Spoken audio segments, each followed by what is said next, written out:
자, 윤석열 전 대통령의 그 내란 혐의에 대해서 좀 살펴보겠습니다. 그 잘 아시는 것처럼 지규현 부장판사가 이게 재판부가 비공개로 하면서 법정안 촬영을 불허했습니다. 그래서 이제 언론사들이 이제 반발하면서 국민 알 권리 차원에서 다시 촬영 신청서를 제출했다고 합니다. 어떻게 지규현 판사가 좀 받아줄까요? 지금 여론이 좀 좋지 않으니까 고민할 것 같은데. 받을 것 같아요. 그간에 워낙 이상한 짓을 많이 해가지고 본인이 어떻게 지금 어떤 사람으로 평가받고 있는지를 스스로 너무 잘 알고 있거든요. 그리고 판사들이 개인 또 개별적인 존재로서 가장 두려워하는 게 본인이 나쁜 사람이고 형편없는 사람이라고 욕먹는 거예요. 왜냐하면 판사들의 어떤 행적이 그 대중들의 눈에 띄어가지고 평가를 받는 일이 그렇게 흔히 있는 일이 아니잖아요.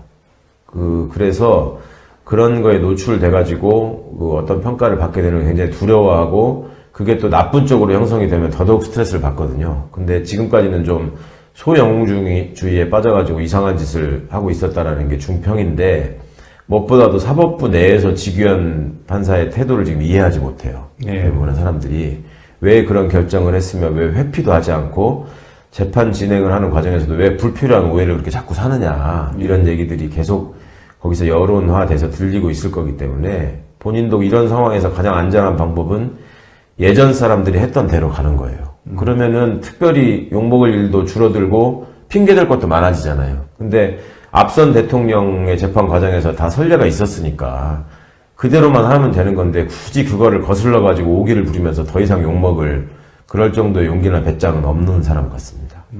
그런 측면에서 지난번에 말씀하신 것처럼 판사들의 그 특징이 있는 것 같아요. 그때 헌법재판소도 의원이 말씀하시기를 판사들이 이제 개인적으로 욕먹는 걸 싫어한다. 그렇죠. 그래서 이제 김복형, 조한창, 그 다음에 정영식이 절대 엇나가지 않을 것이다. 엇나가는데 그대로 예측이 맞았거든요. 그러면 이번에도 아무래도 지구현 부장판사도 나름 고민을 많이 할 것 같습니다. 그럼요. 나름 나중에 살아야 할 날도 많고 변호사에서 돈 벌고 싶은 욕심도 있을 텐데 지금 이 상태로 이 사람 변호사도 못해요. 개명을 하든지 어디 외국 가서 살아야지. 그러니까 본인이 자기 처지를 너무 잘 인식하고 있을 거예요. 잘 아시는 것처럼 윤석열 대통령을 제외한 전직 대통령은 포토란에 이미 섰습니다. 그래서 이제 국민 알 권리 차원에서 이번에 언론사들이 다시 촬영 신청서를 냈다고 하니까 자, 이번에 지규현 부장판사가 어떻게 나올지 국민들이 지켜볼 것 같습니다. 그 유시민 작가가 조금 이렇게 재밌는 이야기를 했습니다. 유시민 작가 뭐라고 그랬냐면, 본인은 시민으로 살 수 있는 일을 하려고 한다. 그러면서 헌법이 준 표현의 자유를 활용해서 앞으로 기회가 생길 때마다 판사 지규현의 행위를 비판하겠다라고 예고를 했습니다. 그러면서 또 뭐라고 그랬냐면, 지규현은 공무원이다. 그리고 유시민은 납세자다. 그래서 유시민은 납세자로서 국민의 알 권리를 무시하는 집판사를 징계하고 싶다라고 말을 했습니다. 뭐 이렇게 해도 뭐 큰 문제는 없는 거죠? 당연하죠. 국민의 권리이고. 그다음에 이제 이 판사 출신의 법률가들을 오늘 제가 그 결혼식장에서 많이 만났는데 이 지규현 판사의 그 희한한 계산에 따른 이 윤석열 탈옥 사태에 대해서 그게 이제 법원에 대한 신뢰를 완전히 무너뜨렸다. 사법부에 대한 신뢰가 무너졌다. 망가졌다. 이 점에 대해서 굉장히 많이들 개탄하고 다들 한숨을 쉬는 분위기였습니다. 그러니까 그런 점들도 좀 앞으로 재판이 진행되고 하는 과정에서 여러 가지로 우리가 여론을 통해서 당신들이 잊지 않고 계속 감시하고 있다라는 뜻을 확실히 보여주는 게 앞으로 필요할 것 같고요. 의원님 지난번에 그 개인 유튜브 채널에서 그 지규현 부장판사를 언급하셨더라고요. 주위 사람들이 이제 지규현 부장판사에 대해서 뭐라고 한 걸 말씀하셨는데 꽤 많이 봤어요, 사람들이. 그래요? 보니까 어떻게 말씀하셨나요? 지규현 부장은 저 개인적으로는 모르는 사람이에요. 그러니까 이제 그 법대 후배긴 하지만 학교 다니면서 한 번도 마주친 적도 없고, 근데 예를 들어 대학 동기들, 고등학교 동창들, 그 다음에 사법연수원 동기들, 이런 사람들이 상당히 제가 아는 사람들이 있더라고요. 그리고 그걸 제가 뒤늦게 알게 되고, 그 친구들이 또 지규현을 잘 안다고 연락을 해와서, 이게 지금 지규현의 심리 상태는 어떻고 앞으로 지금 어쩌려고 이러는 건지, 그 저도 개인적으로 궁금해서 이래저래 물어봤는데, 일단 법원 내에서는 굉장히 차가운 시선으로 지규현을 보고 있고, 판사들이 지규현 때문에 우리 망했다 이런 분위기가 있는 것 같고, 다음에 지규현과 가까운 친구들의 입장에서도 아니 제가 왜 저랬지? 이건 우리가 봐도 명백히 불법인데 그 법조인들이 꽤 있어요. 지규현. 김종환 변호사. 아니 뭐 김정환 변호사도 있지만 예. 그 개포고등학교를 나왔는데 그 동기 중에 서울법대 들어간 사람이 4명이야. 어. 지규현이 포함해서. 예, 예.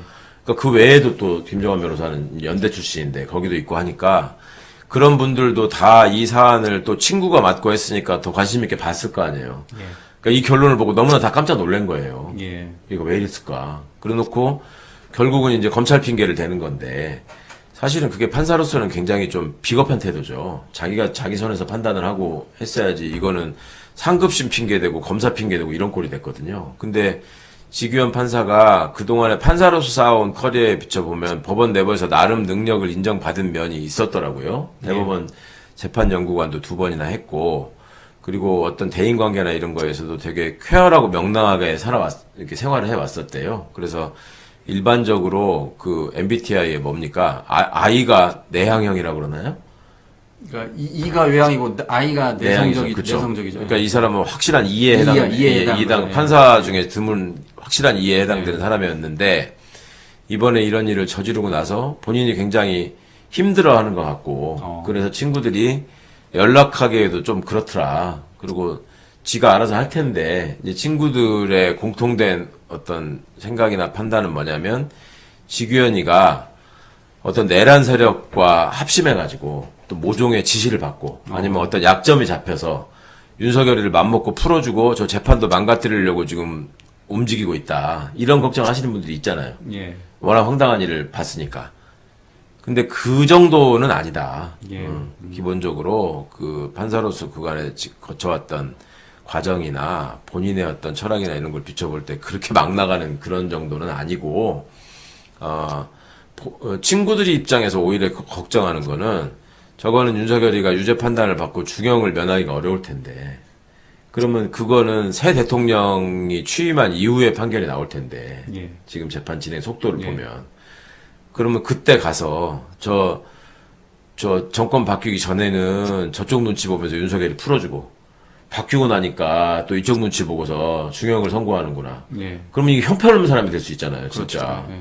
그러니까 그런 욕을 들어먹을 거를 오히려 더 걱정하더라고요. 근데 뭐 내년 2월 인사 때 뭐 바뀔 수도 있다고. 자연스럽게 그런 말도 그렇게 있던데. 바뀔 예. 가능성이 높아 보여요. 예. 그러니까 그 전에 그 이재명 대표 건을 수원에서 왜 건건이 배당받았던 그 신준우 판사라고 있잖아요. 이화영 유죄 선고한. 예. 그 판사가 이재명 대표 사건도 그 쌍방울 관련해서 기소된 사건 그것도 그 사람한테 배당이 돼가지고 예. 왜 자꾸 절로만 가느냐 그렇게 하고 기피 신청도 하고 막 그랬었단 말이에요.